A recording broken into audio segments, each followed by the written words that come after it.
जो चुनाव हुए हैं उसके बाद आरजेडी के तरफ से कोई ऐसा जवाब नहीं दिया गया कि क्या हार का कारण रहा। आप कुछ बताना चाहिएगा कि क्या मुख्य रीज़न रहा।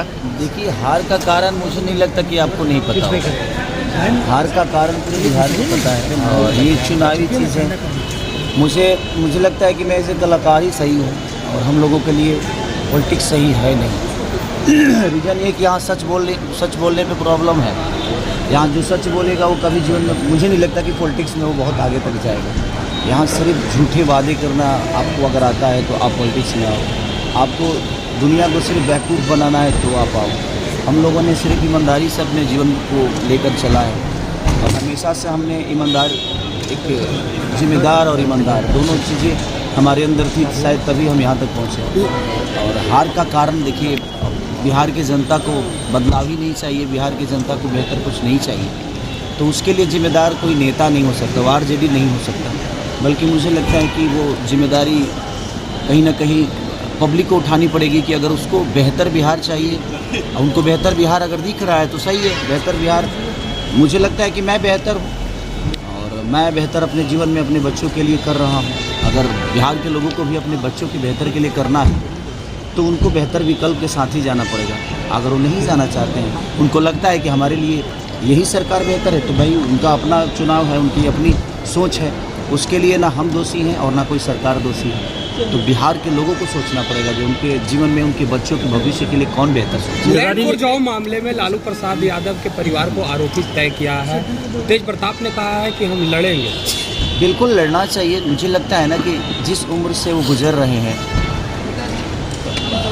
उस उम्र में ऐसी चीज़ें उनके साथ नहीं होनी चाहिए। और जहाँ तक बात है कि उन्होंने बिहार को क्या दिया है, तो आप जाकर गांव में पूछिए कि लालू प्रसाद यादव जी ने बिहार को दिया क्या है। जो अधिकार हमें बोलने के लिए, खटिया पे बैठने के लिए, हमें अपनी आवाज़ बुलंद करके कुछ कहने के लिए जो उन्होंने दिया है आवाज़, जो छोटे वर्ग के लोग थे उनको जो आवाज़ उन्होंने दी है, मुझे नहीं लगता कि अगर वैसा नेता हमारे बीच में नहीं होता तो शायद हम आज भी किसी न किसी दबाव में जी रहे होते। पर खेसारी जी जो आरोप लगे हैं तो क्या उसे आप बेबुनियाद मान रहे हैं?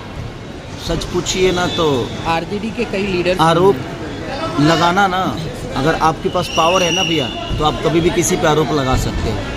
कितना आदमी चीज़ों को, हर चीज़ वैध भी अवैध हो जाता है जब आपके पास सरकार नहीं होती है।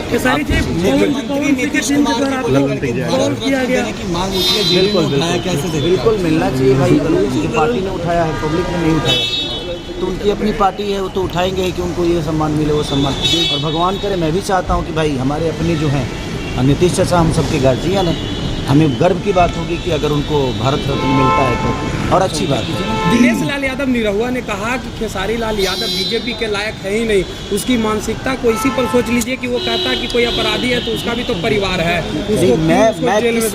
है क्या ना कि वो लोग पूरी बात सुनते नहीं, व्हाट्सअप देख के और लोग डिसाइड करते हैं। मैं बीजेपी के लायक हूँ नहीं कि हूँ, ये वो डिसाइड नहीं कर सकते और उनको पता भी नहीं होगा कितने ऑफर खेसारी लाल यादव को बीजेपी से आया होगा। और उनसे पूछ के, क्योंकि पार्टी के ऐसा तो नहीं कि वो अध्यक्ष हैं, उनसे पूछ के तो कुछ होता नहीं। तो आगे ऑफर आएगा खेसारी, तो आप बीजेपी ज्वाइन करेंगे क्या? नहीं, मैं कोई ज्वाइन करना नहीं चाहता यार। मैं क्या बोला कि सच बोलने वाले कभी भी सफल नहीं हो सकते नेता नगरी में। जो झूठ बोलता है, जिनको झूठे वादे करनी है, जो झूठे वादों के साथ जीवन को चलाना चाहते हैं, वो मुझे लगता है कि राजनीति में एक्टिव रहेंगे आगे। कदम रखिएगा। खेसारी जी, एक सवाल है इस पे। निरहुआ ने कहा था कि चुनाव हारने के बाद खेसारी यहाँ से भाग जाएंगे, तो कहीं ना कहीं अब उनकी बात जो है वो सच होते देखती है, उसका कैसे जवाब? सच अब तो क्या कर, मैं छपरा में रहूँ, मेरा काम छपरा में है। इन लोगों ने फिल्म सिटी बना रखी है क्या बिहार में? मेरा काम तो बम्बई में है ना भाई। तो मैं मुंबई जाऊँगा तभी तो 2 रोटी कमा पाऊँगा। ये तो रोजगार दिए नहीं और खाली भाग जाएगा तो कहाँ जाऊँ? छपरा में दे दो यार, फिल्म सिटी दे दो, क्योंकि मैं संगीत के बिना रह नहीं सकता। मेरे सोच में छपरा को बेहतर बनाना है, तो छपरा में रह के बेहतर नहीं बना सकता मैं कहीं कमाऊंगा तभी छपरा के लोगों का मदद कर पाऊंगा। और कमाने के लिए इन्होंने मेरे को फिल्म सिटी तो दिया नहीं, कोई चीज़ें तो दी नहीं यहाँ पे। तो मेरा सारा काम तो मुंबई में है, तो मैं वहीं जाके काम कर पाऊंगा। और मेरे बीवी बच्चे भी मुंबई में रहते हैं, तो भाई अब उनको भी, उनके बीवी बच्चों से उनको लेना देना तो है नहीं, बट मेरे बीवी बच्चों से तो मुझे लेना देना है ना भाई।